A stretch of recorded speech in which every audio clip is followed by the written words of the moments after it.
একজন সাধারণ মানুষ যখন কোনো সরকারি অফিসে যান, তখন সে সংশ্লিষ্ট কর্মকর্তা কিংবা সংশ্লিষ্ট অফিস ব্যবস্থাপনার মধ্যেই পুরো সরকার ব্যবস্থাকে মূল্যায়ন করে বা তা করার চেষ্টা করে।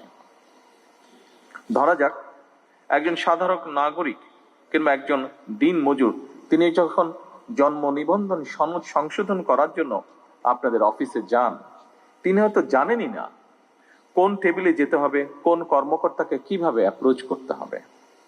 এমন পরিস্থিতিতে সেবাগ্রহীতা যদি সংশ্লিষ্ট কর্মকর্তার আন্তরিক ব্যবহার পান, তাহলে এটি রাষ্ট্র এবং সরকারের প্রতি জনগণের আস্থা এবং বিশ্বাসকে বৃদ্ধি করে।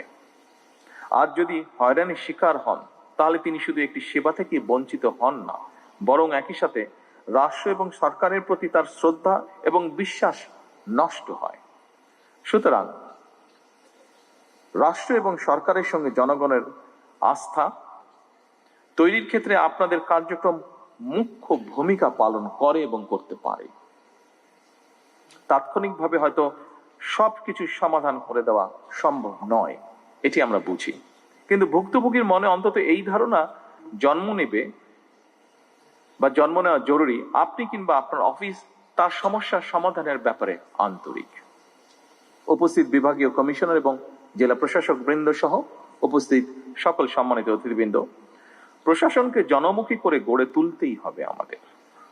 সেই কাজটি আপনাদের ভূমিকার উপরে বলা যায় প্রায় পুরোপুরি নির্ভর করে।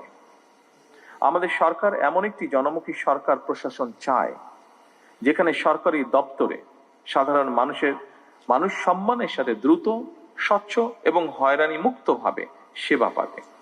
এই বিষয়টি আপনারা নিশ্চিত করতে সক্ষম। আইন অবশ্যই গুরুত্বপূর্ণ, কিন্তু মানবিকতাও আরো বেশি তাৎপর্যপূর্ণ। সম্মানিত উপস্থিতিবৃন্দ, একজন বৃদ্ধ কিংবা সুস্থ মানুষ আপনাদের অফিসের সামনে কিংবা সেবার জন্য লাইনে দাঁড়িয়ে থাকেন, তখন তাদের বিষয়গুলো আইনগত উপায়ে সমাধানের পাশাপাশি তাদের প্রতি মানবিক আচরণও খুবই জরুরি। সেবাগ্রহীতার প্রতি আপনাদের আন্তরিক ও সহানুভূতিশীল ব্যবহার তাদের প্রতি রাষ্ট্র এবং সরকারের ব্যবস্থা সম্পর্কে ইতিবাচক ধারণার জন্ম দেয়। হয়তো এই বিষয়গুলো আমাদের অনেকের কাছে হয়তো খুব ছোট মনে হতে পারে, কিন্তু জনমনের প্রভাব কিন্তু অনেক বেশি। ভবিষ্যতে এসব বিষয়গুলোর প্রতি আরো মনোযোগী এবং যত্নবান থাকার জন্য আমি আপনাদের দৃষ্টি আকর্ষণ করছি।